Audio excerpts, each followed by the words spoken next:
ভগবান রামচন্দ্র 14 বছর পর এই মাসেই অযোধ্যা ফিরে আসেন রাবণকে বধ করে, সীতাকে নিয়ে, লক্ষ্মণকে নিয়ে পুষ্পক রথে, সাথে অসংখ্য বানরসেনা, হনুমান।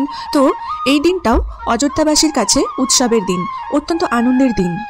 এছাড়া বলি, বামন লীলা এবং তুলসী শালিগ্রাম বিবাহ হয়েছিল এই কার্তিক মাসেই। এই মাসের আরেকটি ঐশ্বর্য হলো লক্ষ্মী পূজা। এই মাসেই লক্ষ্মী পূজা করা হয়, কারণ সমুদ্র মন্থন হয়েছিল কার্তিক মাসেই, সেখান থেকেই লক্ষ্মী দেবীর উত্থান হয়েছিল। লক্ষ্মী দেবীর সাথে 14 রত্ন, ঐরাবত এবং অমৃত কলসাতে ধন্বন্তরী উঠে এসেছিলেন। এই জন্য এই মাসেই ধনতেরাস অনুষ্ঠিত হয়, যেখানে ভক্তরা সোনার অলংকার কেনেন এবং শ্রীকৃষ্ণকে অর্পণ করেন।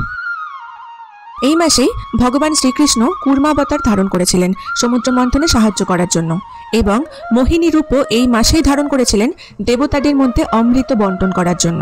তুলসী মহারানীর আবির্ভাব হয়েছিল এই মাসেই, কারণ যখন অমৃত হাতে নিয়ে ভগবান বিষ্ণু অত্যন্ত আনন্দিত হয়েছিলেন, তখন তার চোখ থেকে এক ফোঁটা আনন্দাশ্রু অমৃত কলসে পড়া মাত্র সেখান থেকে তুলসী বৃক্ষের উদ্ভব হয়। এছাড়া ভগবান কেশী নামক দৈত্যকে এবং যমাসুরকেও এই মাসেই বধ করেছিলেন। এমনকি কংসবধও শ্রীকৃষ্ণ দ্বারা এই মাসেই ঘটিত হয়।